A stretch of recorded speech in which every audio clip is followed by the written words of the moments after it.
ফায়েজ তৈয়ব ভাই দেশ ত্যাগ করেছেন, অনেকটা তড়িঘড়ি করেই করেছেন। নিজের ফোনে কিছু ছবি তোলা ছিল, সেগুলো দেশ ত্যাগের পরে যখন প্রশ্ন উঠল যে উনি কাউকে না জানিয়ে কেন দেশ ত্যাগ করলেন, তখন ওই ছবিগুলো প্রচার করে জানিয়ে দিলেন যে তিনি আনুষ্ঠানিকভাবেই নাকি দেশ ত্যাগ করেছিলেন।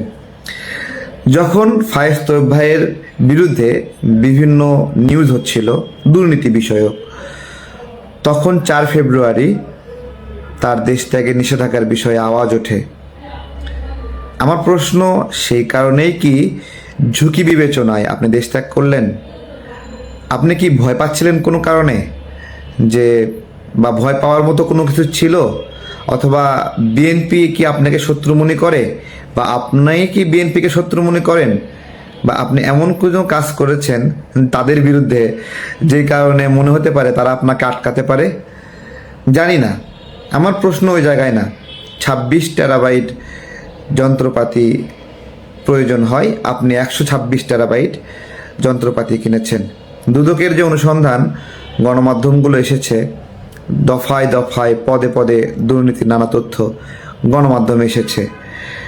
অনেক ভালো ব্যক্তির বিরুদ্ধে অনেক গণমাধ্যমে অনেক সময় নিউজ হয়, যখন খারাপ ব্যক্তিরা কোনো খারাপ বাস্তবায়ন করতে পারে না, তখন ওই ভালো ব্যক্তির বিরুদ্ধে দুর্নীতির অভিযোগ তোলে, বিভিন্ন নিউজ করায়। আপনার ক্ষেত্রেও এরকম হতে পারে। আমার প্রশ্ন হলো, সরকারের সর্বোচ্চ গুরুত্বপূর্ণ জায়গায় আপনি একটা ছিলেন, প্রধান উপদেষ্টার বিশেষ সহকারী, তথ্য মন্ত্রণালয়, তথ্য প্রযুক্তি, এইসব বিষয়গুলো নিয়ে কাজ করছিলেন। আপনি এক্স্যাক্টলি এটা তো পারতেন যে নতুন যিনি নির্বাচিত হবে, নতুন যে দায়িত্ব পাবে, এটা তো সোশ্যালাইজ করার একটা সাধারণ প্রক্রিয়া, ওনার হাতে দায়িত্বগুলো বুঝে দিয়ে আপনি চলে যাবেন। আপনি তো এরকম কোনো রাজনৈতিক প্রতিনিধি না যে আপনি আওয়ামী লীগ করতেন, বিএনপি আসলে আপনাকে জেলে ভরবে, এরকম না। কিন্তু আপনি ভয়টা কেন পাচ্ছিলেন? আপনার এই গমনের বিষয়ে একটা ভয় আমরা দেখতে পাচ্ছি। তো যাই হোক, আমাদের বিদেশ থেকে এসে কিছুদিন দায়িত্ব পালন করেছেন, দেশের সেবা করেছেন, নাকি নিজের সেবা করেছেন, আমাদের অনেক কিছু জানার সুযোগ নাই, বোঝার সুযোগ নাই। তবে আপনি স্বাভাবিক প্রক্রিয়া যেতে পারতেন। এইটা আপনি একটা ভুল প্রমাণ করেন। আপনার মনের ভিতরে সৎ সাহসটা দেখতে চাই যে আপনি আবার দেশে আসেন। অন্যরা যে গুজব ছড়াচ্ছে যে আপনি দুর্নীতি করার কারণে পালিয়ে গেছেন, দুদকে আপনার নামে অভিযোগ আছে, এবং আপনি দুদকে চিঠি দিয়েছিলেন আপনার বিরুদ্ধে তদন্ত বন্ধ করার জন্য।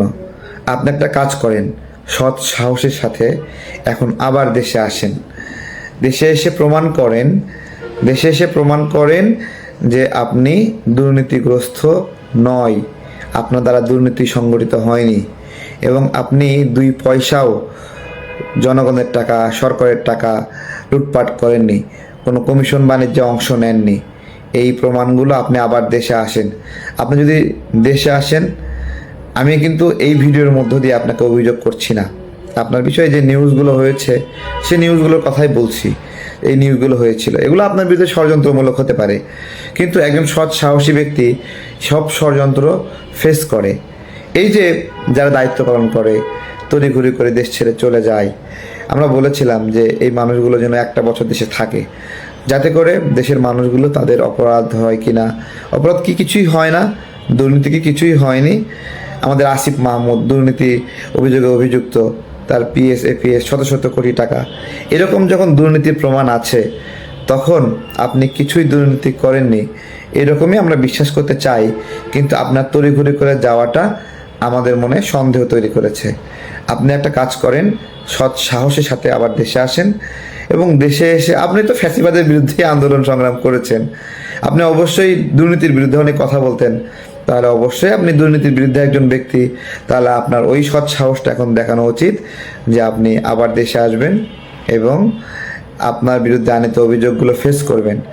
দুদকে অনেকগুলো অভিযোগ আছে আপনার বিরুদ্ধে, সেই অভিযোগগুলো তদন্ত শেষ হয়নি, এবং দফায় দফায় আপনাকে ইঙ্গিত করে সেখানে কথা আছে। তো সেগুলো আপনি যদি বিদেশে থাকেন তাহলে বিচার হবে কিভাবে? আপনাকে ছাড়া দুদক সত্য অভিযোগ এনেছে না মিথ্যা অভিযোগ আছে, দেশের মানুষ বুঝবে কিভাবে? আমরা চাই আপনি যে পেপারে পত্রিকায় অনেক সুন্দর সুন্দর লেখা লিখতেন, আজকে আপনার সৎ সাহসের সাথে সেই লেখাগুলোর সত্যতার প্রমাণ আপনি দিবেন।